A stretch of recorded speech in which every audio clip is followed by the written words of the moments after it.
In the sky, it's a bird, it's a plane.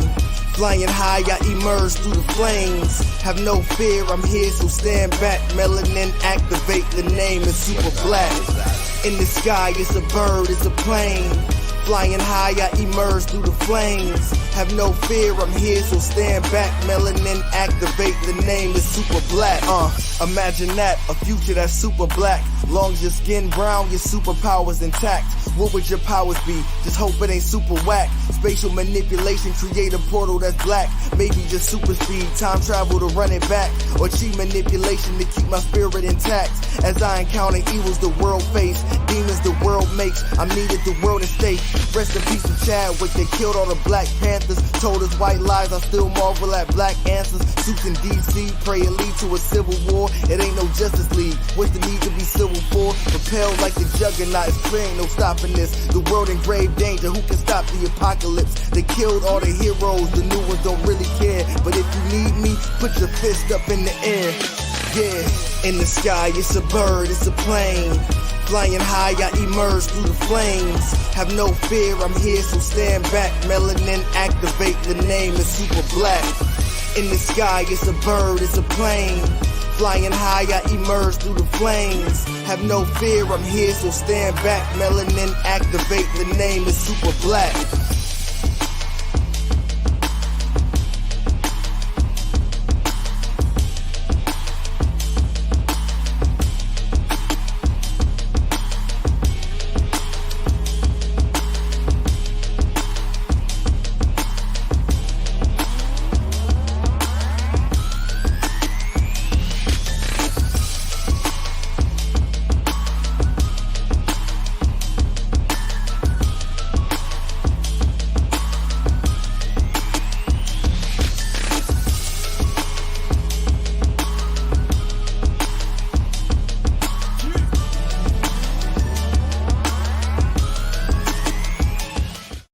Hey everybody, this is Fury's Reaction Reviews, and today we got two special guests.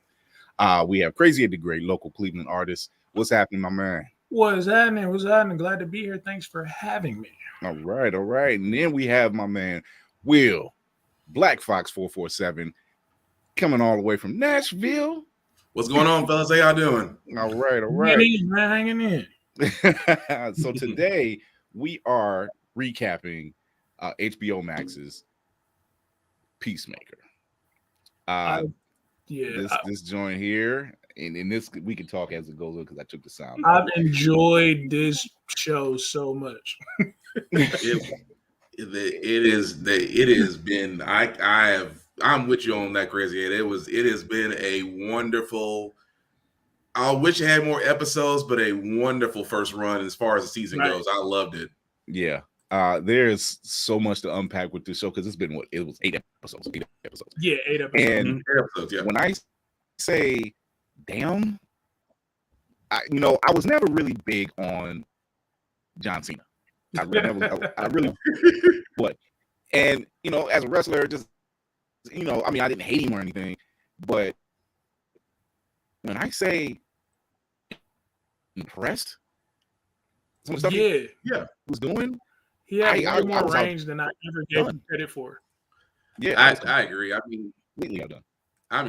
His range. I have to give it. I give a little bit of credit to James Gunn to letting Cena kind of run with it because we saw a little bit of it in the Suicide Squad movie, but not to this extent, and that just made me kind of appreciate his acting chops a little bit more off the show. Yeah. Like I've seen him in things like Daddy's Home, too, and just little pieces here. And I did enjoy him in the Suicide Squad because, good Lord, they need that whole franchise to take care of. So they really need that franchise taken care of. But the beautiful thing about the intro is hold on, who's there? The beautiful thing about the intro is the choreographer. It was told to the choreographer that they wanted people who did not have dancing background, no dancing experience whatsoever, Right. And you would never believe the stuff they were doing, okay? It was funny to me. It was just funny to me because I was just like, you first see this intro and you're just like, come on, man, really, and then you see it, you're like, oh, and then they're playing the song, Do You Want to Taste It, which is by Wigwam, which they're the overseas like glam rock band. Right. They made that song just a couple years ago. And one thing I say about James Gunn, the man knows how to pick a score. He knows how to pick some good music. If it's not him, it's somebody in his camp, because he does the same thing with Guardians of the Galaxy. So the wife went home, and this was obviously right around pandemic-ish time, and she's practicing at home with her husband. Do you know who her husband is? No. Alan Tudyk. Wow. Alan Tudyk is to, I don't want to say blame, but is to give credit for creating that entire dance routine with his wife. And Alan Tudyk's been in everything. Right now he's in Resident Alien, which is a great show that's on Sci-Fi Channel. Okay. And he actually did that same dance in the costume. It was stupid. But yeah, he's another great voice work guy, another voice actor. You people know him best as Wash from Firefly and Serenity. But he's been in so much stuff, and he's done voice work for so much stuff, and he's really funny. Yeah, he's in Doom. He was the villain in Doom Patrol. Yeah. Yep. Yes, he was. Yes, he was. And so it was funny that I'm just like, yo, what? It just made it that much better for me, and I'm like, okay, I'm with it. I'm with the shit. So starting the show out, you kind of find out kind of quickly that Peacemaker isn't so much an asshole. He's more of a douche. He's a man child. He's a man child. Yeah, man child. Yeah, that's the best way to put that. He's a man child. And despite his best efforts, and over the 8 episodes, you really see his breakdown. Like, his whole thing was, I'll do anything for peace. I'll kill for peace. And it slowly transitions. Right. As the episode's going, you're just like, yo, this dude might have won me over. He grew on you is what it did. I mean, he grew on you. All throughout all eight episodes, he really did. I mean, I give it to a lot for the story writing on this, that how, even though we only saw 8 episodes of this, how every episode was so crucial to his development. Right. It's like when you first saw him, it's like, oh, well, he's exactly what we expect him to be. And then like kind of like at the end of the first episode, it's like, you ain't that bad. You've had some breaks, but you ain't that bad. And like you said, kind of grew on us as we went down the line in the first season. So right. I know there was a point, it was earlier in the episodes, where he's talking to his father, who was played by, I can't remember his name, but he's always known as T-1000. Right. T-1000. I'm like, why are you playing these roles and I hate you in them? And but and obviously his father is just blatant, massive racist and sexist, and he's just an ass. Just he was the worst ever. Yeah, you're like, damn, there's not a good bone in your body, and here your son is just trying to get your approval. So when they're sitting down there he's eating some chili, and he's telling them about the story about him in Bloodsport, and how Bloodsport had this thing about rats and everything in the Suicide Squad. And he's, his father's laughing, so he's like, okay, he's laughing. I'm getting his approval. He's like, please don't tell me that's the guy that shot you. Damn. And he was like, you fucking pussy. And I'm like, dude, really? And I'm like, it got quiet in the room. I'm like, damn. I'm like, you a hard nut to crack, man. You just right though. What's that TikTok emotional damage? That should have been played multiple times throughout that entire episode. Just damn. Yeah. So like when you think back to the Suicide Squad, when they were all on the bus talking, and they were talking about their upbringing a little bit, and how Bloodsport was saying how all this stuff happened to him. you looked at Peacemaker's background a little differently now after watching the show. You're just like, yo, now you're really looking at him. With his expression and everything is completely different. You're just like, it is like he sold that. I wish I had some kind of like good family like upbringing on his face because he didn't have no dialogue in that scene. yeah. Because So like Bloodsport was saying how he was tortured by his father, thrown in his pit with and here it is, Bloodsport or Chris is thinking, fuck. It's like one moment when you thought you had it bad, you heard somebody had it worse. It's like, damn, I thought I had it bad, but right. It was a moment, and I'm just kind of like, dude, this is bad. And then when he kills Rick Flag, you see it differently. You're just like, expressions, everything's changed. Like before, you just like, dude, you killed Rick Flag, and then you watch the show and you're like, oh, dude, you didn't really want to kill Rick Flag. You were already kind of torn before you even got to this point. You were torn anyway. You just was like, you felt like you had a need to do something, had a bomb in your neck, and you felt like you had to get this done. Yeah, you felt like you had to do it. That's what you're exactly right, because that's what the torn part was. It's just like they kind of, that whole thing of just I do anything for peace, and it's like, wait a second, it's like you're not that hardcore. It's like you literally think this is the best choice that you have, and realizing that you could just walk away. You could, but you don't. I will say I'm tired of seeing him in his briefs. I'm like, dude, can you put some put some pants on, man? It takes a brave man to wear. It takes a brave man to wear some tidy ass whiteys.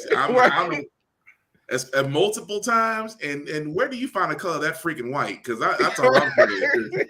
That was like, do they even make those white. That white anymore? I don't think Clorox got them that white. But I love that that's still like him committing to the whole man-child aspect of it, though. Because at some point we all grow past the tidy whiteys and go get the briefs, you know what I'm saying? And get something more comfortable, get some boxers, something, you know what I'm saying? And he's still trapped in that mindset of where he was when his brother died. Yeah. So his whole thing is a 1980s music video. That's really he never moved past it. He never moved past it. I tell you what, he had great choice in music, because I'm like, he was going through the when you find out is actually she's a butterfly, and he's going through her crates, and I'm like, I've never even heard of these bands except for maybe one. And I'm like, I've never heard of these bands, and he's playing, but as he puts the music on, I'm like, but yet it sounds good. Yeah. So I'm like, I've never heard these bands before, but he's putting these power ballads on, and this shit works. This shit works. And then you finally get that background from him about why it's such a thing. And you're like, dude, this shit's crazy. But this is the scene where they meet up at the diner, and he's got his uniform on, and he was like, Economo says, did he just cosplay as himself? Like, did he just come in? And I'm like, kind of, and as a cosplayer myself, I'm like, yeah, you kind of have to get the wear out, Right. You gotta break it in. Yeah, because you don't. This is how you test. Like, can I sit down in this thing and eat comfortably? Hey, I'll tell you this way. There's a story I'm gonna tell one day to you guys about my buddy who cosplays, and he's a little bit bigger than me, but he cosplays as Goku. We scared the crap out of one IHOP just because he went in full Goku gear, sat down next to me, and the waitresses did not know what to do. They just sat there and just stared at him until. And this is how you know people watch anime, because one person walked up to me and said, would you like the entire rack? Would you like a simple stack, or how do you want to start this? Didn't ask for pancakes. When it's like just literally coming out with just a whole whack and said, just let us know when you want this to be refilled. That's it. Oh man. But seeing this show and knowing that James Gunn is behind it, which by the way, he already said season 2's coming. He's writing and directing all the episodes, but he's going to step away because he's got to finish off Guardians Volume 3. And talking about getting the bag, my God. Right. He's gonna be helming DC before it's all over. I'm calling it. I need it to be the James Gunn verse. I'm cool on the Snyder verse right now. I'm cool on that. The Snyder verse. I think Snyder is cool on the Snyderverse right now. Truth be told, because he said, he said, he was like, his time there, Warner Brothers made it really rough for him. They made it really rough for him. I'd love for him to do something. What's your thoughts? This is gonna make me unpopular. This is gonna make me so unpopular, but I'm gonna go ahead and say it. I'm glad we don't. I'm glad Snyder's not directing any more DC movies. I'm glad. I'm so glad. It was just the drama. I didn't because the direction is everything went. The rushing is that plus Warner Brothers not. It's somebody at Warner Brothers is in charge and they're not a fan of the comics at all. And that's what it is. I can see where the problem is. The problem lies where, just like you said, it's at the top. 1, 2, Snyder visually, stunning. Yeah, 300. I'll give him that. 300 and everything else he's done. Sucker Punch, like visually, when you're looking at stylistically, he's fantastic. But is it long form running? It can be long in the tooth. Yes, I can give him that. I mean, he didn't have to tell it. He didn't have to tell an entire saga in one movie. He didn't. I felt like if I was I'm sorry, Brothers, if Warner Brothers was smart, if they were smart in 2016 when Justice League dropped, if they were smart about the money, they would have dropped it in 2 parts. They would have dropped the first half in the summer. If they were smart, they would have gave us a Superman trilogy or something first. Then what I'm saying? Like if they were smart, really for real, that's what it should have been. How is the second Superman movie a Batman origin movie at the same time? And then it's like you got the 2 of the biggest comic book characters of all time. We're going to see it. We're going to go watch it. Yeah, you didn't have to rush. Like all you got to do is just that's what it is. It's not even risk. It's not even a risk at this point. It's not a risk. It's guaranteed money. It's guaranteed money. This is why I say as much as I love DC, I always consider myself DC first, Marvel second. But where DC fails and Marvel succeeds, Marvel had their continuous cinematic universe already planned out in stages. Yep. DC, they came out and said, we're not going to follow Marvel's formula, which I was like, that makes no sense, because if your next step is to create a cinematic universe, there has to be this little thing called continuum between all your movies for all of them to make sense. Because, like you said, you had Batman versus Superman after Man of Steel, and then you're trying to make it work, and then trying to establish a universe within 3 movies. Yeah, because when you put them all together, they forced that whole everybody has secret files on the laptop shit. Like, who made these logos, bro? Who made these logos? That's those guys that hit you up on IG and say, you need a logo made? Right. You got secret files that need logos? I got you. But so yeah, I would love for James Gunn to say, you know what, even if it's not the cinematic universe, at least run the series, the HBOMAX series, have some kind of hand in it. Say, hey, don't do this yet because this is happening here, and we can link it together. Like we can figure it out. James Gunn fucking made mention of Batmite in this show. Man, Batmite is now DCEU canon by way of just a mention. That's nuts. Right. The fact that Peacemaker is consistently arguing with his neighbor, number one. Hey, that's classic. And he's like, the one scene, he's rushing to get in the house just to avoid talking to him. Yes. But they're mentioning Batman, and that stirred up so much shit.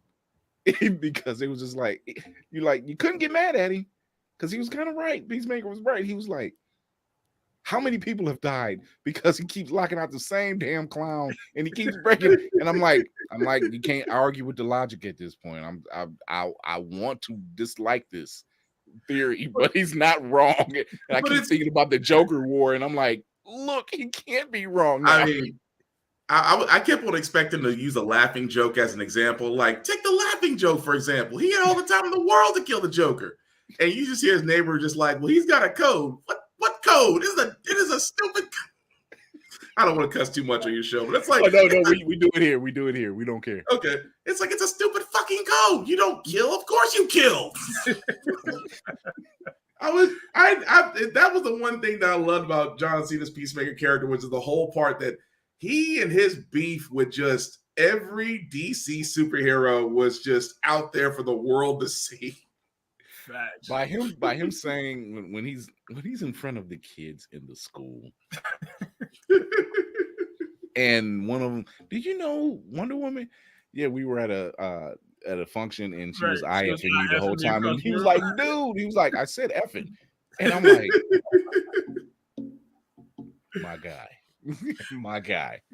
It was, I mean, he had quips about everybody. It was like Superman, he's a douche. Batman, it's like, and then the one about Green Arrow, he says he's too busy going to BronyCons. I was like,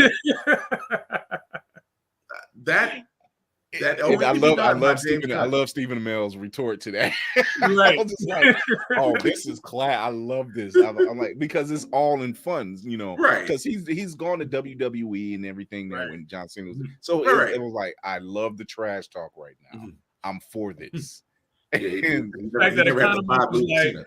fact that Economos was like, well, everybody knows that about Green Arrow. That's like the first thing he said that was true. Yeah, he's like, he's just like everything else is a lie, but he's like an Aquaman fucks fish, and he's like, well, yeah, obviously. And I'm like, wait a minute. Oh, that was too funny. He said it's not rumored.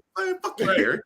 Right. That payoff was so dope, like to actually get the Justice League to show up, because I thought it was gonna sidestep it. I was like, all right, cool. They gave James Gunn some power. Yeah. And I love that they did all that. Yes, Peacemaker has some bad, even in the Suicide Squad, he had some badass moments, like when they went to the refugee camp and him and Bloodsport walked up on dude and stabbed him and kept pushing it. Which also made me think, like, right? So Peacemaker don't have no superhuman powers, but yet his durability was through the roof. Mm-hmm. The way he was able to jump, bitch. That's really like as strong as he was to like throw people the way he was doing certain shit. I was like, yo, this shit crazy. I'm like, we get it. You're a big guy. You can do that certain shit. Yeah, but it was almost superhuman though to a certain degree, especially in Suicide Squad. Like the way he was jumping on shit and doing like that right there. When he jumped up on the little tin roof, and I'm like, I didn't question. It was like, you're kind of agile for a big dude. I was like, you know what I'm saying? I'm like, you 6'6". You a super soldier? Like 6'7", you jumping?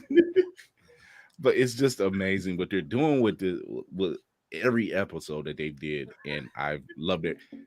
Viola Davis. The fact that you're saying, can we get Viola Davis in for like 2 episodes? Right. Yes, you can.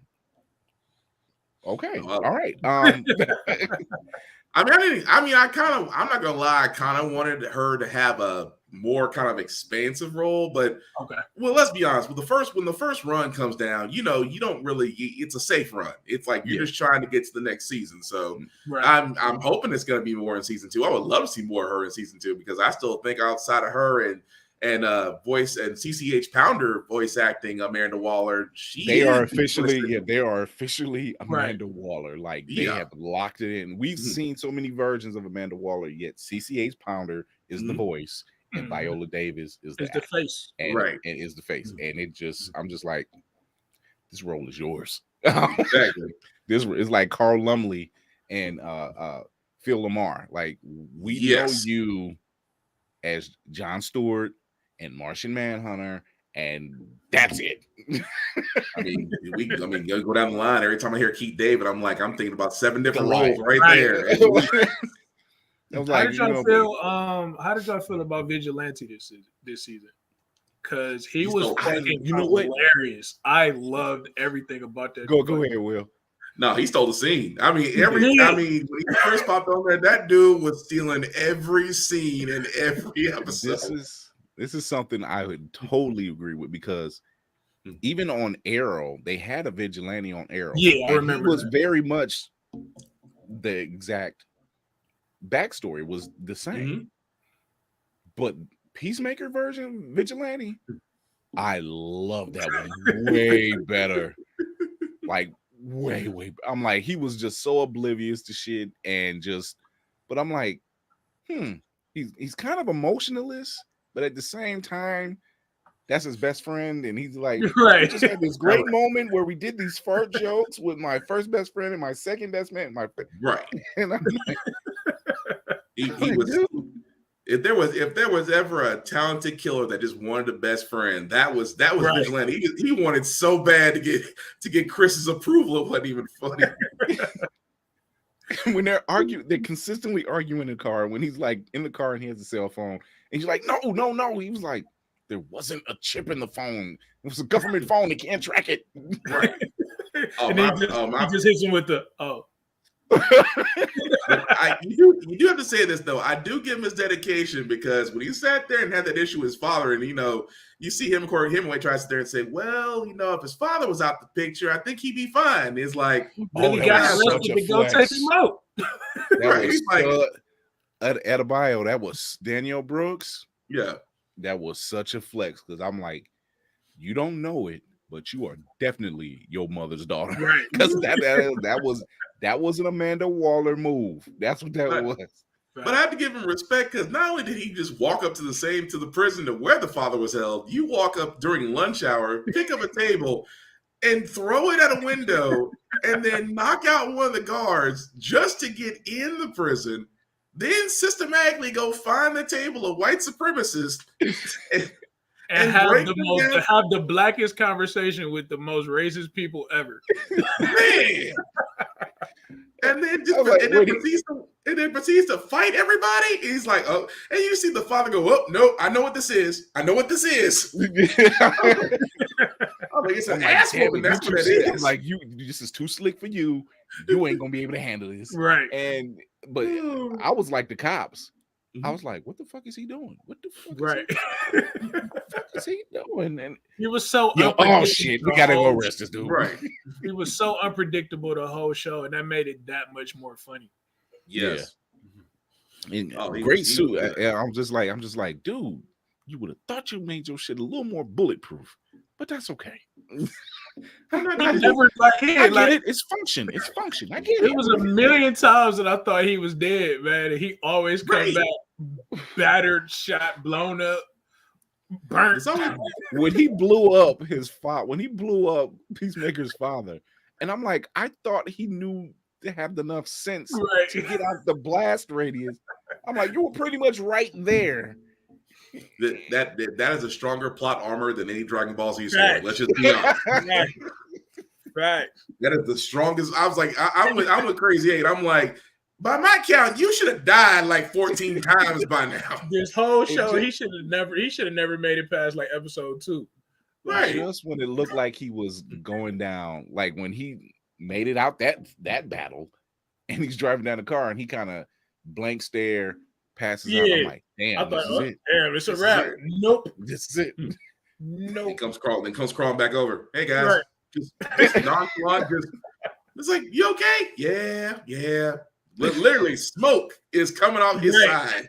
It's like, yeah, I'm cool. Like, didn't you just got grenade shattered? It's like, I'm all right. I just gotta just stay.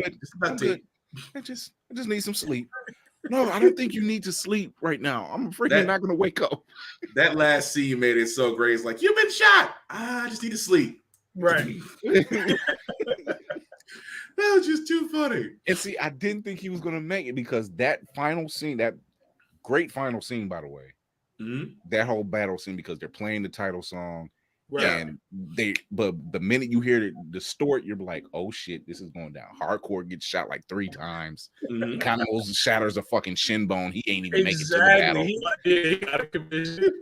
Then we got to see Adebayo be a badass, like she said she would.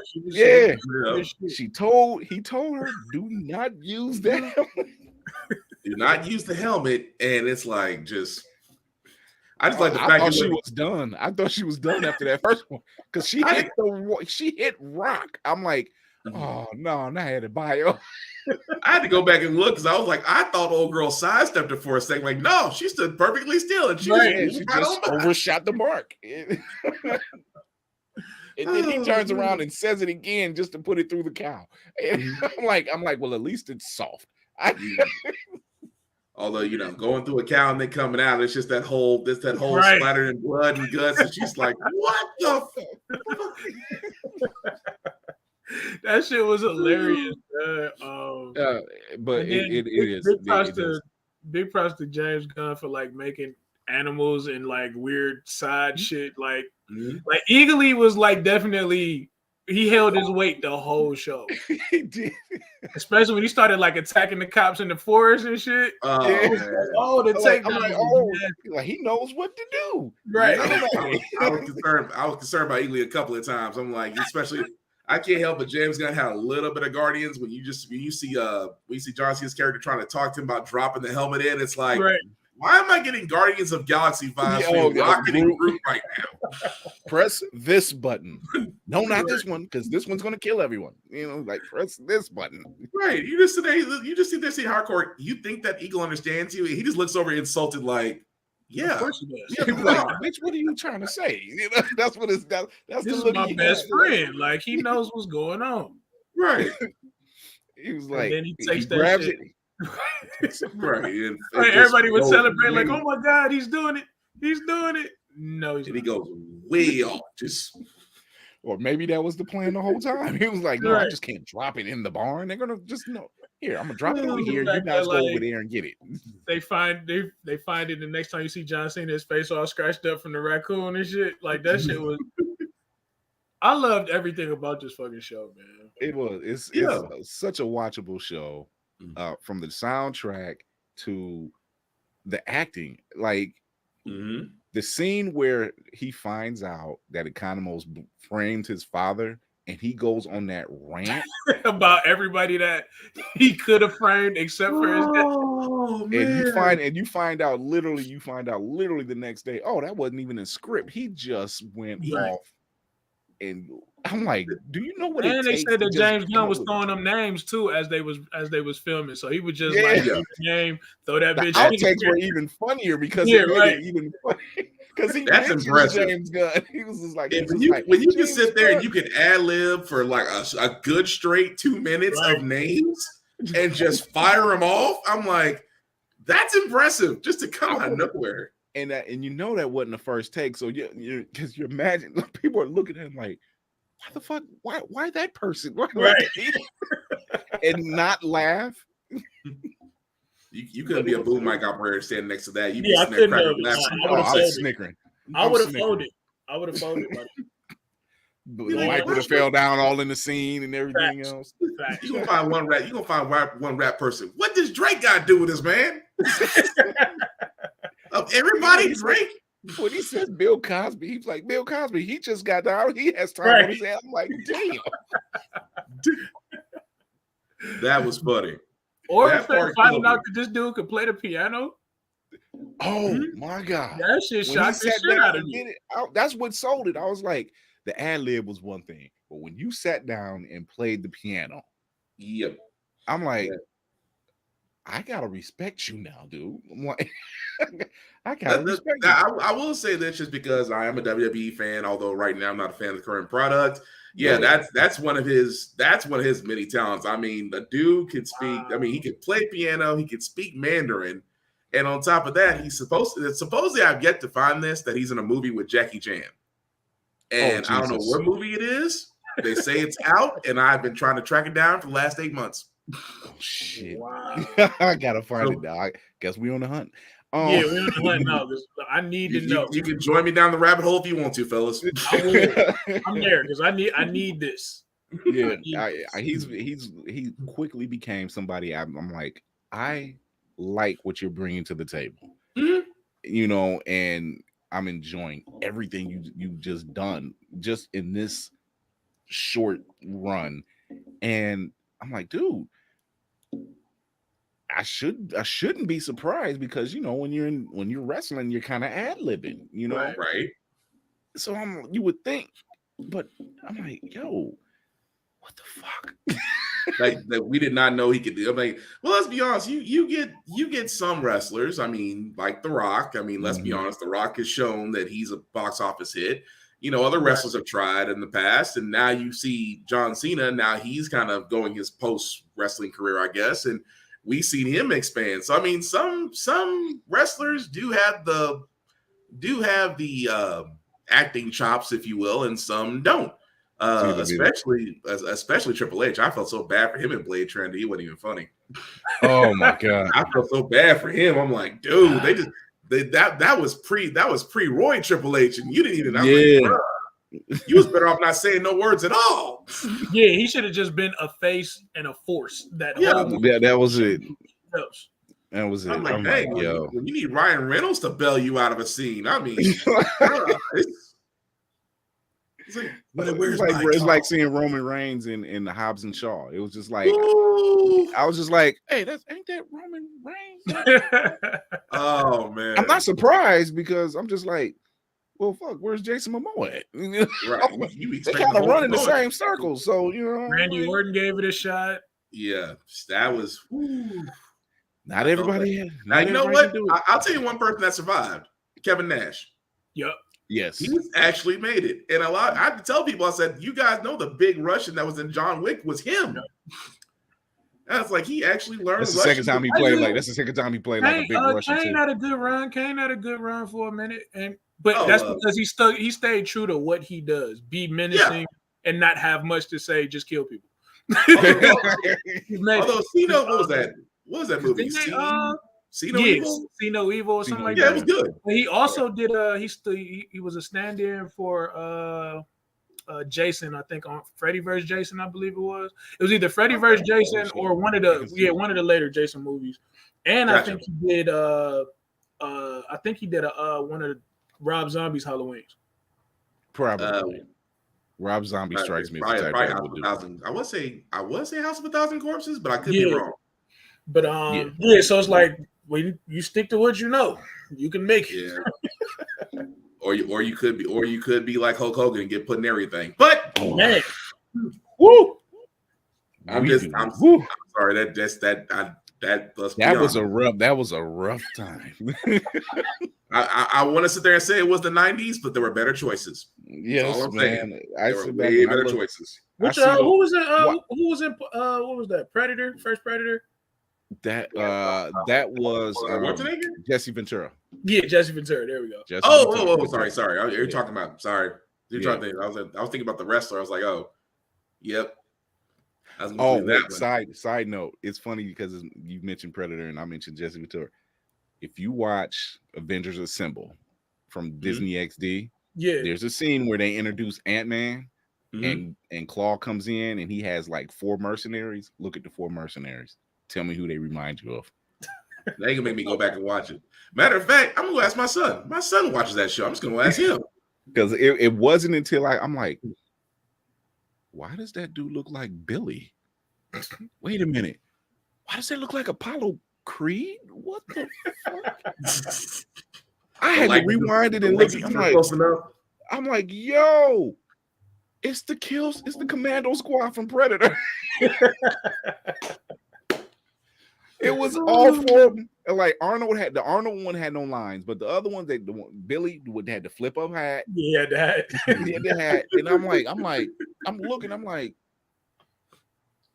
no, Jesse Ventura had the flip up hat. Billy was the Indian. Billy was the Indian, and so they had the one that had the little band tied around his head. I'm like, wait a minute.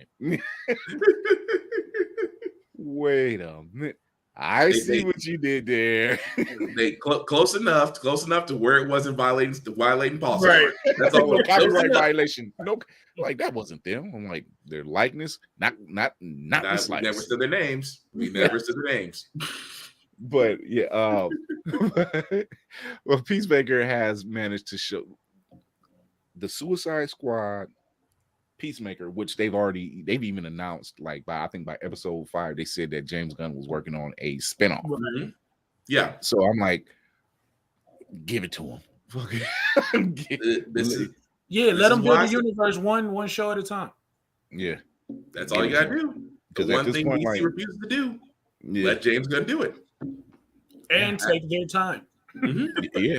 Even that, like people were, it wasn't too many questions about like when the Justice League show up. It wasn't too many questions why Batman and Cyborg didn't show up. Right. There's some people who's like still under a rock, and I'm like, of course they're not showing up because there's too much drama surrounding, thanks to Warner Brothers, because Ray Fisher kept all the fucking receipts. Right. Man, he kept all the receipts. Like people was like, what? He's like, oh, he's just trying to make a name for himself. I'm like, this brother ain't got skin in the game to be making a name for himself. Right. So it's got to be something. If you got that much ammo, and I'm like, and he emptied the entire clip, I was like, man, I was like everybody else, like, come on, dude, it was that bad. And I read those receipts. I was like, I apologize, Mr. Fisher, completely. I completely understand, sir. Please accept my apology, and I understand why you said what you said. Yeah, and then literally the rest of the Justice League was in followed in suit. They were like, it was a rough ride for us, But this is why I sit there and say this. Is why I was like, that's why I say this whole point. This could be a wonderful, because right now, if you kind of look at I don't want to say Marvel and DC are competing, but let's just say right now, this is not anymore.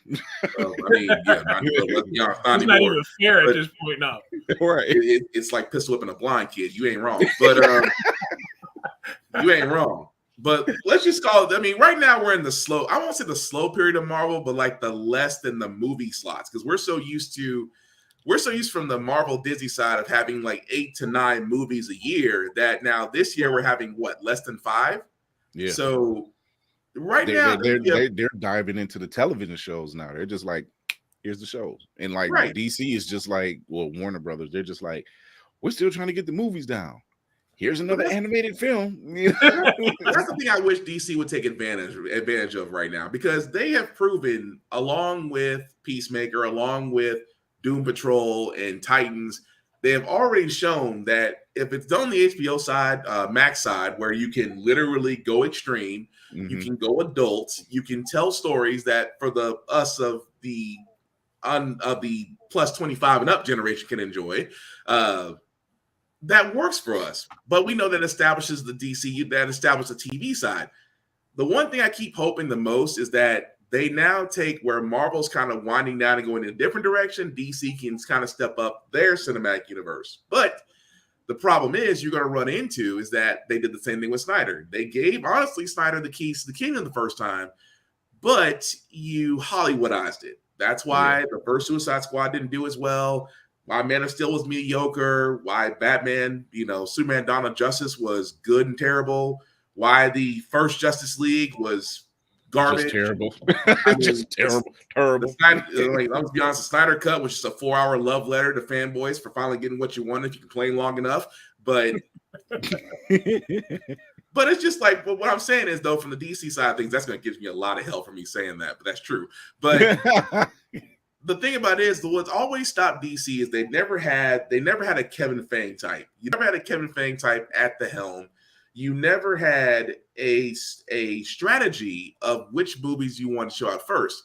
But I've always said this as a DC fan, for the love of God, can we stop getting, and I'm not knocking the Batman movie that's coming out very soon.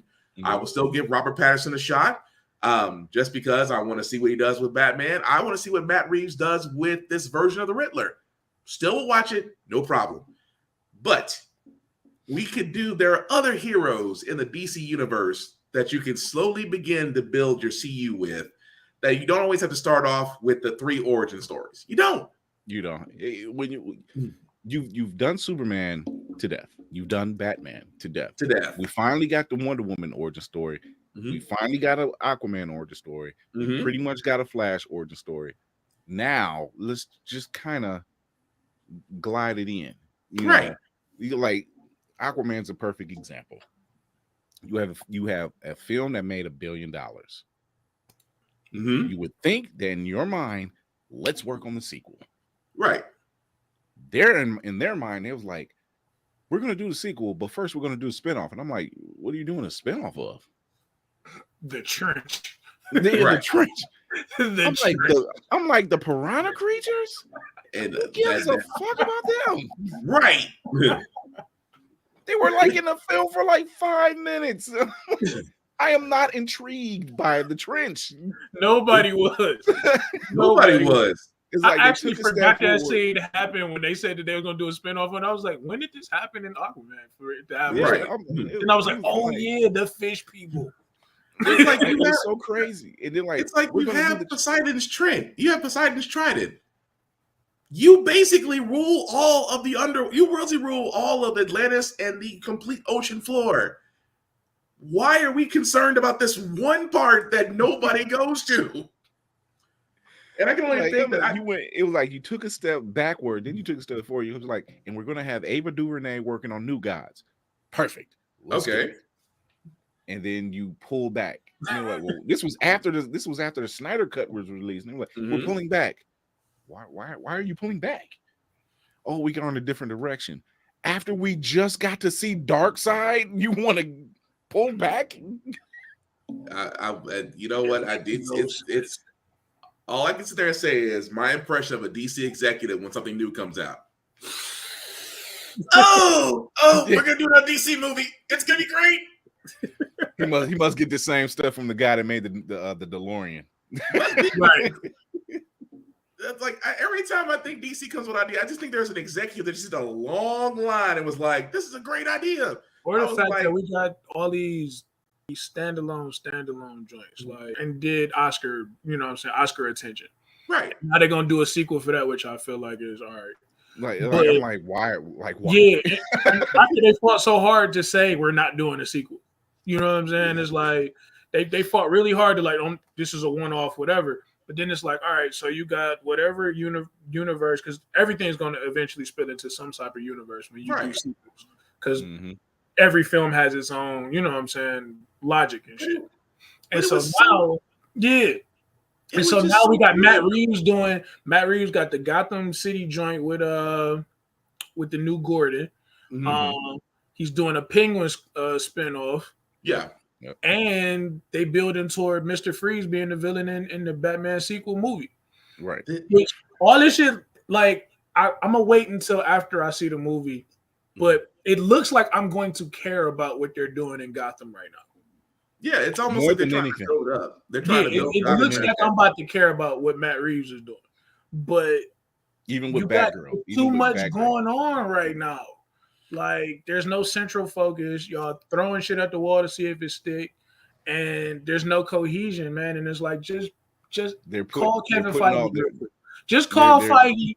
Call Feige and let him. Just ask, can you borrow the playbook real quick? Just ask him. Right.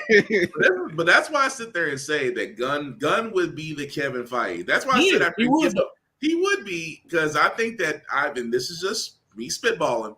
I think that after Guardians Volume 3, which he's already sat there and said there's going to be a lot of tear jerking, I'm like, man, don't do that, because that tells me what you're going to go in typical James Gunn fashion, which means that we've already saw what you did in Volume 2, and we're like, for story progression, it makes sense. You know, Yondu had to sacrifice in Volume 2, but now a lot of people are sitting there saying about Volume 3, they've read it, it says it's going to be a tear jerker. I'm like, okay. We're gonna. I'm already taking bets. I'm like Drax. I'm already saying Drax is gonna bite the bullet. Yeah, because there's nothing left for him to live for. Like, right. I mean, once his whole mission was to go after Thanos. Thanos is gone now. He's done now. Right. Like, but this is why I say Gunn would be perfect, because after Volume 3, he's done as far as Disney's concerned. That was the length of their contract. Now, DC, if they're smart, will be like, look, we would like to bring you on as just the guy. You know, everything flows through you. Because the one thing that he did with DC, as far as where previous directors didn't do, well, I'm not gonna say that. where Snyder didn't do, because Patty Alexander, Brad Schmidt, they all did differently with their DC movies. They weren't dark. Yeah. I mean, don't get me wrong, DC, the long-standing joke for DC was dark comics, because everything was always dark. You could barely find sunlight anywhere. But if you noticed, Aquaman, Shazam, Wonder Woman 84, with all its faults, they weren't all dark pictures. They were all, shiny, vibrant. They were engaging, and that's what actually made them great. So now when you look at James Gunn and what he did for Peacemaker, yeah, there was a lot of dark comedy in it, but overall, it was enjoyable. Yeah, and it made sense. It wasn't dark aesthetically, just dark in right. Yeah, philosophy. It told the story how it should have been told. Like, and I think, and this is really what fans wanted. It was like, just tell the story. Pretty much. You trying to make it vibrant and bright and everything, you're forcing it. Mm-hmm. Like, if you just tell the story, it'll be fine. I can, just like you said, even Stargirl, right, with all its brightness, had some dark moments. Like that first season. When one of the kids died, they don't show him, but one of the kids die. I'm like, oh, yeah, damn, they going there, right? I might be having. I gotta tune into this. I'm gonna be honest with you. If it wasn't for my friend Joe telling me to kind of stick around, I actually watched the first 2 episodes of Stargirl and I checked out, and he was like, no, because he knows me. If it's not a good story, to me, it's gotta be about the story and everything. Either I play, read, watch, whatever. If it has a good story, I'm sticking to it. And the first 2 episodes of Stargirl was like, I'm not feeling this, so I checked out. My friend goes, no, stick with it. The showrunner understood the assignment at episode 4. And ever since episode 4, I've been into it. But this last season, I did not expect CW to go that freaking dark. Yeah, they went uber dark. I'm like, yo, and which is why it ups. Somebody over there has some chicken feet and bones or something going on. They got a rip going on over there, because Swamp Thing was amazing. And they all it took was somebody you wrote the wrong 0 in the wrong spot and you spent too much money. But that was their only argument. Their only argument for this show was that it cost too much. I'm like, well, you have to understand what you've created. I mean, you just can't, there's not a costume that he can put on that someone can put on and be this. I mean, if we look at Swamp Thing for what we see in the comics and trying to bring it to live television, you're going to be spending a pretty penny. Yeah. But the story was great. And Swamp Thing could have been the best thing DC has ever put out. Yes. Yeah. They literally mastered the horror. Mm-hmm. They mastered the horror of it. Oh my god, man! It would have been up there with Constantine, and the only reason why Constantine failed was because it was at NBC, and NBC had no clue what. I'm like, I got it, man. I got a rant on TikTok right now that went viral about Swamp Thing. Comments, it's like 350 comments in the section about, oh my god, DC fumbled. Crazy. They fumbled the bag. Well, actually, listen, I blame more Warner Brothers than DC. Yeah. That's the thing. It's Warner Brothers. I'm like, how did y'all fumble the bag so fucking hard? I mean, just like NBC did with Constantine, they try to hop on. They try to hop on NBC. What they did with Grimm, they try to do with Constantine. Right. And a lot of people didn't know about two different beasts. Those are two different beasts. And they thought that they could do the same thing. I'm like, no, the Grimm tales from the novels, way different from your show. Like, so, your Grimm show was dark. Yeah. Constantine, you're going into a whole nother realm. Constantine will have you up at night. He was a perfect Constantine as well, man. That's why I was glad he translated into the animated films too. Like the fact that they kept him around, I was like, yo. I do like when he showed up in Arrow. He gave that swipe at NBC when they were like bringing back when they bring back Sarah, and he was just like he pulls out the peacock feather, and I'm like, I see what you do. No, but I mean, I love. Don't get me wrong, he is a perfect Constantine, and again, I always felt like. See, it's like you see these great shows, and I guess in this day and age where I understand ratings, especially in the 18 to 36 demographic, which is what everybody seems to be falling under. that if it's not immediate overnight sensation, it doesn't guarantee anything. And I'm like, Constantine was one of those shows that I felt never got a fair shake because NBC always wanted those This Is Us type of ratings. I use This Is Us because everybody watches This Is Us, but they wanted those type of ratings, and they didn't really get that. Almost the same sense where CBS tried it with Supergirl, and I think the episode cost was what, 1 point something million, and it wasn't adding up. And well, I mean, you paid 1.8 million for trash because that story was trash. But anyway, and your highest rated episode was when Barry shows up. Right, man. I'm sorry. I'm just thinking to myself, wasted money. Where it's like, Supergirl should have done some retooling. But then again, I'm still watching Batwoman, hoping for hope. So I'm gonna leave that alone. I watch Batwoman because I'm trying to support the black cast. Right. Yes. I'm trying. That's what it is. That's exactly what it is. I'm like, because I like Javincia Leslie. Mm-hmm. I like this entire cast. I just want you to make it work for them. Please. I cannot tell you. Man, I haven't watched since after she took over the role of Batwoman. It stumbled. A couple episodes after rough. she really got into the suit and everything. I was just like, all right, I'll come back to it. Let me save you a little bit of trouble. How much time are you willing to lose on this? Because we can save you a lot of trouble right now and just tell you what episodes to skip. Yeah, let me know. All right, the entire second season. Just because they were that whole second season was them trying to get away from Ruby Rose, and it was like, if you could just get away from Ruby Rose, the whole plane crash joint. It was that story. That to me is storyline showrunner 101. If your original story does not work in the first season, please do not take it to the second season. Yeah, that's what they did. Work some kind of angle. They tried to finagle this thing in like with duct tape, Gorilla Glue, and anything else, and said make it work. Because when I tell you it was good and terrible, it was good and terrible. And I'm just thinking to myself, we finally got a black superhero on television besides Black Lightning, and this is what you do. I was like, that second season, and it wasn't even her. It was just like, this is what y'all gave her, and just trying to work with it. And I mean, thank God it worked in the end. Yeah, but that second season, boy, that sophomore season was rough. I almost did a drinking game to that. You do a drinking game to Batwoman, you're gonna have alcoholic poisoning by the time the first episode's over. Yeah, I was just like, okay, I get it. She's trying to fill in the role. She's trying to fill the boots. I get it. It's not her. It's just, would y'all get the writing away from Ruby right now? I feel like it's gonna wind up having a Black Woman. They're gonna go the same route as Black Lightning, and I hate to say that because I said the same thing about Black Lightning. It could have been so much better than what it was, but the freaking writing just.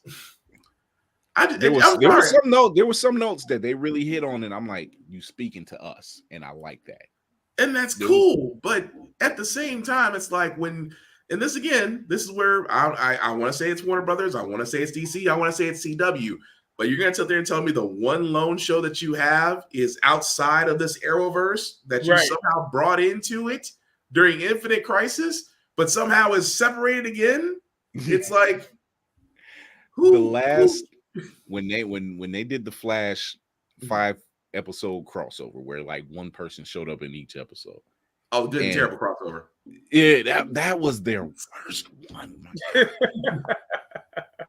You had all these great crossovers, and then you got to this one, and I get it, COVID and all this other shit. I get it, but then you get Black Lightning, you get Jefferson showing up, and it was such a poor excuse as to why he shows up. And I'm like, damn, y'all wasted his character. There's just no other way. I was like, the one thing I'll say about the Flash, because me and my buddy, we talk about it on our podcast all the time, where it was great till about after season 3. I don't know if the showrunner switched. I don't know if it's because of writer's strike that was happening at the time, but when it came back, every episode after season 3 was just going downhill. Yeah, there weren't a lot of where the Flash lost me was every single goddamn villain they have to be a variation of a speedster every time. I was like, so like oh my god, like how many evil speedsters are we? Then Barry was his own villain. Just keep it at Thawne. Let's just keep it at Thawne and be done with it. We get it.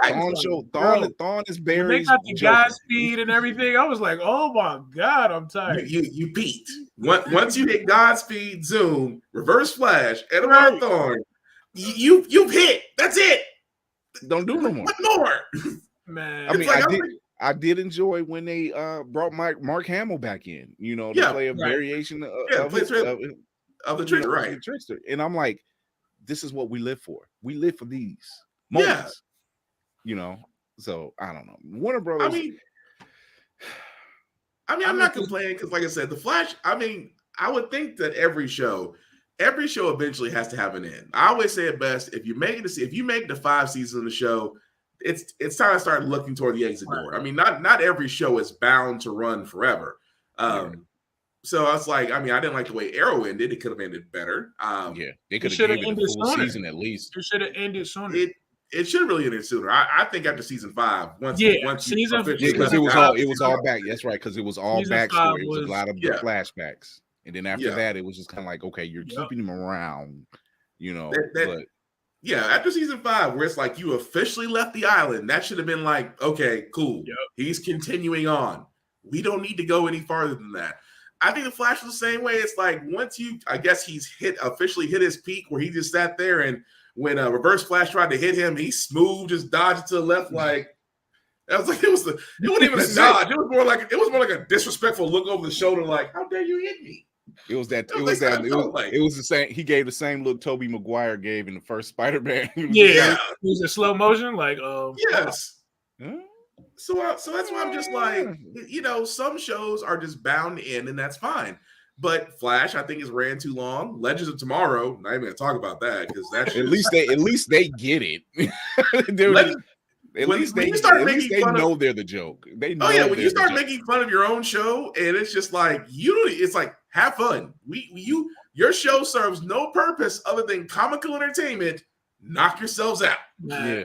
I was when you have an episode where Sarah comes on the ship and he was like, Barry and Oliver called, and one of the other guys says, oh, they probably just want us to cross over with them. It was like when you make the slide joke like that, and I'm like, it was such a bust out laugh. Was the DC version of the Power Rangers. Like that's all it was. They was in a giant spaceship. They had a Zordon. They had all that. They tried that same formula in the beginning too. They did. They really did try. I gotta take that one. I gotta take that one me on my podcast because I gotta say that one. They are Legends of Tomorrow. Power Rangers. They were the Power Rangers of DC. They started because they had the rotating cast. Cool.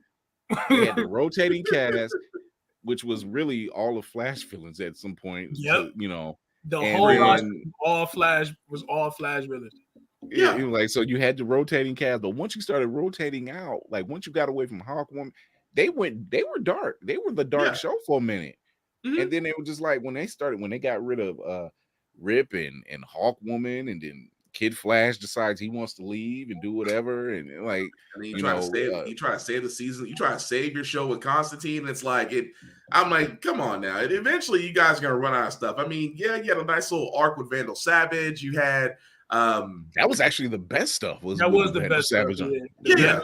Vandal Savage arc was pretty good. I can't remember Neil McDonald's character. Damien Dark. Damien Dark. There we go. That was also a good arc. So again, it's like you've had great arcs, but like you said, like someone asked me, like, well, will you watch DC? I said, yeah. Do you watch Legends Tomorrow? No. I'm sorry. It was no because there's when you don't have to have a time, which is good. You can Legends of Tomorrow is something you can sit down. You're like, you really don't need a jumping on point. After Captain Cold sacrifices himself, after that it just kind of like doesn't make sense. That made me mad. I was like, really? So you realize what makes It was. Like you got Captain Cold sacrificing himself. Heatwave was dealing with that shit for the whole next season. And I was like, why? It's just because my whole thing was, okay, Rip sacrificed himself. Okay, I understand that. Okay, you want to make Sarah the captain. Okay, cool, I understand that. But Captain Cold and Heatwave, I'm like, they kind of play off of each other. So if you try to take one without the other, it was hard to do. It was hard to do. And as a matter of fact, when they were rivet, because they've acted in other shows together, they was in Prison Break together. So riffing off of each other, I'm like, this is some good stuff. Mm-hmm. And now you take the other. It's like Laverne and Shirley. You take Shirley out the equation. It's just Laverne got nothing. Show.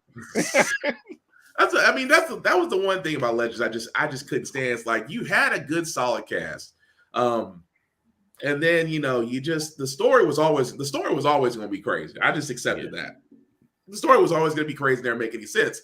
But what kept people watching was the cast, and cast and chemistry. They have to go hand in hand. Otherwise, the show, the lines, the jokes, nothing works. Right. And this is the reason why I think they have to go to such extremes is because, well, you don't really have much of anything. It's a show about nothing with superheroes. Well, lesser known superheroes, that is. But and yet they keep getting renewed for every season. Yeah. It's like the Who's Line. It's like the Who's Line is it anyway of the DC universe. That's what it is. That's what I believe it truly is. It is the Who's Line is it anyway of the DC universe. Because look, no offense to that show, I love that show, but it gets renewed every year. Yeah. Legends of Tomorrow gets renewed every year. Wait, how is this still happening? This is still a thing? Okay, it should not still be a thing. Yeah, it shouldn't be. But I still remember Stephen Amell, like when they had, like, I think it was before Oliver sacrificed himself. I think it was the crossover prior to that, and they had the entire cast from all 5 shows at the time. And he put a post up like on IG, and he was like, this is the most leather I've seen in one room. And when you sit back, because like it was the entire cast, they were taking the cast picture, and you had to laugh because it was like, that is a lot of fucking leather. Like, that's a lot of damn leather. It smelled like a coat store in there. I keep expecting Peter to come around the corner like just with the paint cans at the ready, just ready. Yeah, all right. So I don't know. It's just but Warner Brothers, I really don't think they have a true direction. But other than what's going on, like the HBOMAX run of things, is probably their smartest move. Now, absolutely.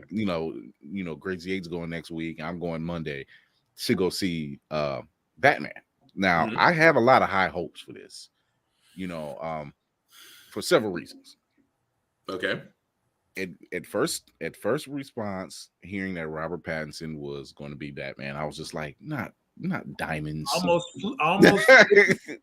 flipped the table over the same way I did when I found out Ben Affleck was going to be Batman. Yeah. And Ben Affleck proved me wrong. Like, what are y'all doing? Yeah. Affleck showed up. Showed up. He showed up. I will say this: Ben Affleck played a great Bruce Wayne. Yeah, I think he could have been given a better shot at Batman, but I think he played a great. I mean, although his scene in BVS where he goes in to save Martha, that whole scene, that was a dope ass scene. I'm like, Batman body count is so crazy. Snyder when he grappled guns. When he grappled guns, no kill rule got thrown out the window in that scene. I'm sorry, ain't nobody alive in that scene. Yeah, when he grappled guns to crate and just yanks it and not, I'm like, damn. Yeah, like that no kill rule got thrown out that scene. Everybody died. If you met Batman, if you was a villain in that movie and met Batman, you are now in villain heaven. That's it. I was like, because my dude was I'm like, you can get it. He was ripped. He was grizzled. He's war ridden. He's like man, you see the Batmobile had guns on it. Like the Batmobile looked like the Batmobile looked like exactly what we thought it would be, when it's a little bit more updated. Not to knock the Tumbler, because that's still one of my 3 top favorite Batman vehicles out there, but But no, I mean, I give it for Ben Affleck. He was a great Batman. But I'm with y'all. When I first saw Robert Pattinson I was like, the twinkling, sparkling vampire? Yeah. I was like, really? What's he gonna do? Man, even like in his first interview, he was like, "Oh shit, I'm Batman! Like I got the part." Right. Like even he was shocked. But see, it took him to say, because I've seen him in other stuff, and he's actually a really good actor. Oh yeah, and when finding out that like he really didn't enjoy the way they made him play the vampire, right? And he was just like, I just did not enjoy that. And I'm like, okay, thank God, because it wasn't just me, because good Lord. I was like, because this shit ain't working for me. I'm like, you cancel Buffy and Angel and you give me this shit. I was mad, So and the fact that it was such a phenomenon, though, like the Twilight run was crazy. Me and my son were pissed, and I felt so bad for him because it's his wife now, but at the time it was his girlfriend. And she was like, after the second one, he came home, he was like, Dad. I'm like, yeah, I know. I can't watch this shit, man. And then he was just like, he meets his girlfriend and she's dragging him to the things. And I'm like, gotta see it through, my boy. I can say that. My girl dragged me to every single one. My ex dragged me to every single one of them at the time. See, my fiance is trying to get me to watch a marathon of it, and knock on wood, I've been able to avoid it this marathon. She wants me to sit down and watch all of them. And I'm like, now, because I love her to death, I'll sit down and watch it with them. I'll make it fun for me. Any movie that I don't have an interest in, I'm gonna make it fun for myself to watch, because I'm gonna be looking at this. Why the hell is Will.i.am in this shit? I don't understand. I'll be sitting thinking to myself that one scene where they're all eating dinner and it looks like it's bright sunlight outside. I'm like, wait a minute. I was like, wait, explain this. You're vampires. It's sunlight. You have open windows. All they do is twinkle. That's it. That's all it is. We can't go in the sun. Why? Because you burn? No, because we twinkle. I'm like, no, come on, man. Okay, so does a chandelier. What's your point? Right. So like, I'm super interested in what Matt Reeves is doing with this world, this Gotham. You know what I'm saying? Yeah. That the Son of Sam, you know what I'm saying, version of the Riddler. And we get this year one Batman. You know yes. We get this year 1, year 2-ish Batman. Yeah. He has a death wish. It makes sense because in one of the scenes, he's literally walking into gunfire, which we never see him do. And it's cool. Like, that makes sense. I get it. When they say, oh, Robert Pattinson isn't working out, I get it now. Yeah. I see why. Because this is year 1. He wouldn't need to be the beefed up Ben Affleck version. He's not there yet. He's learning to solve crimes. Like, we've never gotten that. And that's what'll make it work. That to me is why I think that'll make it work. Just because, like you said, it's a year 1. You see the Batmobile. I mean, well, let's be honest. It's nothing. It's literally got. Okay. I love the fact it's got an afterburner engine on the back of the Arrow, but that's just me. I was like, I know a jet engine when I see one. It's an armored car with a jet engine. When that scene they showed in that trailer, and he's chasing Penguin. By the way, Colin Farrell, great fucking job with the prosthetics. Yes. That team, good Lord. Because when they said this is Colin Farrell, I said no. I was like, no, it ain't. No, it ain't. And then you look really good at the picture. You're like, damn, it is. And nobody on the set knew. Right. It was like, they said Colin Farrell's here, and he's probably sitting there and just like, it's me. But that scene they show where whatever they're in the car is obviously a car chase, and Penguin's like, I got you, because it's an explosion and everything, and he comes flying through there, and I'm like, with the score playing in the background, I'm like, this is what we've been looking for. We need and that's why I love it's a darker story. It's a darker story, but it's a story that like I said before, it doesn't have to be an origin story, which I'm glad it's not, because they have stressed that very heavily, that this is not an origin story. That we're just telling this is just Batman tracing who he is, that he's flawed, because we can tell that because the fact of the matter that he literally, we all saw the trailer a long 3 years ago, where of course the whole I Am Vengeance trailer where he just comes up and just beats the dude down, just not out that guy, right? and just the whole I am vengeance. I'm like, and then paused. He paused for a minute. And it was like, oh no, he ain't dead yet. Right. I was like, oh, okay. I'm gonna go see this movie now. Yeah, right. Unrefined Batman. This is not the Batman that's gonna ask you questions. This is the Batman that's gonna beat the crap out of you for 10 minutes and be like, now I'm gonna ask you questions. As you sit there, he's literally the meme that everybody talks about. He's like, I was just stealing to feed my baby. He broke my jaw. But you're right about Colin Farrell. I love the fact that the prosthetics that they use for him. The only caveat I think they want to do, and I hope they get to do it, is that I want to see, and this is just me being picky, I would love to see a stogie on him, a penguin smoking stogie, even though he doesn't do it in the comics. In the comics, it's more like the French cigarette, the long stick at the end. Right. Yeah. But I was like, what'll make the way he looks? I can see a cigar, a stogie. It would be more close to how Penguin was in the Arkham series games. Yeah. He was cigar. Yes. Yeah. That fits the bill, which I love that fucking series. That would the Arkham series. Oh god, I can't wait. Arkham Knight got on my nerves because it was more Batmobile than anything else in the game. But for a change, something we always wanted to do anyway. You got to drive the Batmobile around in some strange places. That's all I'm saying. Yeah, but it was like, I can't complete this mission without the goddamn Batmobile. Like, come on.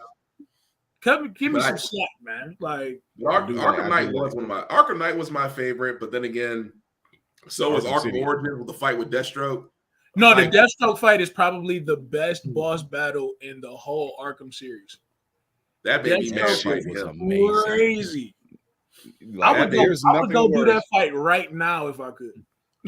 I remember somebody. It made me think because somebody put something up on Twitter earlier, and it was when it was the Killer Croc Easter egg, and I remember playing it the first time, and I'm like, I gotta take the batarang and hit this button on the side. Okay, so, took me a couple tries because I had to find out where the damn button was at. Right, finally got it, and Croc jumped. I jumped. I was just like, yo, wasn't expecting that. Hold on, I was like, I gotta fight this son bitch. But yeah, the Deathstroke scene. Arkham City, the fact that it went straight open world was perfect. Yes. That's why it's still my favorite of the series now. Yeah. Because I remember because even like thinking about it, I remember exactly where I was in time when that game came out. My wife comes home she was coming home every day, like, I gotta go downstairs. I'm like, yeah, because I'm playing this game. I'm gonna beat you to this television because I'm playing this game. I'm playing it in the bedroom. Go watch the show in the living room. So, see, that's why I couldn't do it. See, that's the way I am with games. That's why I'm like, I'm gonna have to put up a TV somewhere and be like, you know what? You can watch TV, so you can watch shows right here, honey. I'm gonna be right next to you. Headphones gonna be on. I'm right here. Tap me if you need me. Tap me on the shoulder. I said, tap me on the shoulder or stand right in front of me if you need my attention, but I'm going to be right here. So, but no, I was, oh God, Arkham City, I was so ready. I was trying to beat that game in less than a day when I had it. I literally took off work to try to beat that game. You sit up there, I'm like, do I feel like pausing this right now at the save point? Because I don't want to cut it off right now. Because I'm like, I know I'm gonna wake up early in the morning before I go to work and just like, let me crush this out right quick. I'll be refreshed. They loaded so much into it, man, from the Riddler challenges to all, like, you know what I'm saying? Like, oh my Riddler. Do you know I still have Riddler challenges I haven't touched because I'm like, I got annoyed. This shit's amazing. I was like, I'm not even mad at it. You know, that whole cutscene where Riddler. See, that's the reason I had to beat it because I will give it to Rocksteady on this. The fact that you have the Riddler just pretty much insulting you, saying the world's greatest detective could not figure out a simple riddle. Right. Maybe I give you too much credit, Batman. I'm like, the fuck you. Or like anytime you die, like just say you went up against Joker or some shit and you died. Joker standing over your body talking shit. Like, what you gonna do, Batman? Like, what's up? Like, we all, and as gamers, you all like, you know what? I took that. I was tired. But I'm gonna get this other second win. Right. Let me get a bottle of water or something. Shoot, I took the Michael Jordan route. I took that personally. Like, hell, hold on, bro. And I took that personally. I said, you know what? Yeah, I gotta be at work in 2 hours, but you know what? I'm gonna get this last one. Right. Oh, there have been plenty of times I have sat there and played. I remember one time I was playing Arkham Knight when they first came out. And the reason why I know that, as gamers, we don't think about time, because this always sticks with me. I remember when I went to GameStop, when I used to like going there, got my game, came home. It was exactly 7:35 p.m. I could swear only 5 to 10 minutes had passed. Eventually my stomach was hurting. I was like, okay, I need to go eat something. I paused the game. I go to my kitchen. I open the blinds. Sunlight comes in. I was like, what the? I look at the clock. The clock says 7:37 a.m. I cannot account for what has happened in 8 hours. And I'm just thinking to myself, that's like that one TikTok video. You be like, oh, I fucked up. Yeah. I fucked up. I was like, never did I go into work just sitting there saying, how was last night? I was up, 5 minutes have passed, and I'm here. I don't know what to tell you. And all I'm thinking about is like, I'm gonna beat this shit when I get to the house. I gotta stop, get gas, get something to eat. I'm just Oh man, when I wasn't working out, woo. You want to talk about having video games on the brain? That was me. Just trying to think of that part. Yeah, Arkham City was such a great game, and like, I'm just like, it still holds up. It still holds. Rockstar really put their foot in that one. I'd love to see it. I'd like to see what this Gotham Knights is going to be all about, or this. As long as it's done right. The only thing I ask is that let's be honest. Most games that are being put out are going to have some bugs, but I'd rather it be as polished as humanly possible. That's why with Gotham Knights, I think they said they pushed it back to 2023. I think. Yeah, they pushed it back. Yeah, so I'm like, I can live with that. I'm good with that. I mean, heck, we're on the tail end of a pandemic. We've had so much shit pushed back. Like we're kind of used to it at this point. Right. I'm like, I'm going wrong way. 10 years playing Final Fantasy Part 1. I'm still waiting for the other 3 parts. So I'm like, we can wait 10 years for that. I'll wait another year. Well, we're closing out. This was some great stuff. Recapping Peacemaker, talking DC, talking Warner Brothers. We needed this. Yeah. So glad that they got renewed for a second season. So we will start with Will. Will, where can everybody find you? Well, you can definitely find me on my IG, BlackFox447, where you can usually find me at. I usually post a lot of things there: movie reviews, video game reviews, television reviews, a lot of gym stuff, because I just try to do a couple push-ups. I try. Sometimes I fail. Sometimes I fail. I still get on video. But yeah, aside from that, I do have my link up there because I do have a podcast, especially my video game podcast called the Get Bit Podcast. So hopefully, I like to have you guys, open invitations to have you on there one day, along with me and my buddy Joe, because we do cover a lot of things there, and and other podcasts I cover just in different areas. But definitely check me out. All right, Crazy. Yeah, so it's your boy Crazy 8 the Great. You can find me on Instagram and pretty much every social media platform at Crazy, the number 8, THE Great. It's only one of me. You can't get another. If you're in the Cleveland area Saturday, I am performing at one of the biggest festivals of the year, Bright Winter Fest, downtown Cleveland in the Flats. Come see me live, rock out for the festival crowd. Tickets is $5 online. Go to Bright Winter Instagram page, click the link in their bio, brightwinter.com, brightwinterfest.com. Tickets $5. Come see your boy. Yeah. Nice. Chris Fury here, finishing out this thing. You can go check out the link tree. Go to Blurred's Eye View on the IG page, all one word. You get the link tree, get you all the links, because you can find me there. You can also find me at Chris.Fury1 on IG, Chris Fury1 on TikTok. I drop Motivational Mondays, a bunch of geeky, nerdy stuff. Right now, I'm in the middle of doing cartoon theme songs that live written free in your head. So check that out. I'll probably be posting one. I got to post like 2 or 3 more of them, because that series is going to be going on for a while. But yeah, as I do with every show, as you know, Blurred's Eye View just finished their 6th season, but I'm still doing Fury's reacts and reviews on Thursdays. But you can always check us out on iHeartRadio and everywhere you listen to podcasts. You can go to the YouTube channel and check us out there, because we always cutting up. And as always, with all Blurreds, I want to thank everybody for tuning in. I want to thank Will for coming in. I want to thank Crazy 8 for coming on, talking Peacemaker with me. And remember to always entertain yourself and others, educate yourself and others, and always, always encourage yourself and others. And on that note, we are out of here.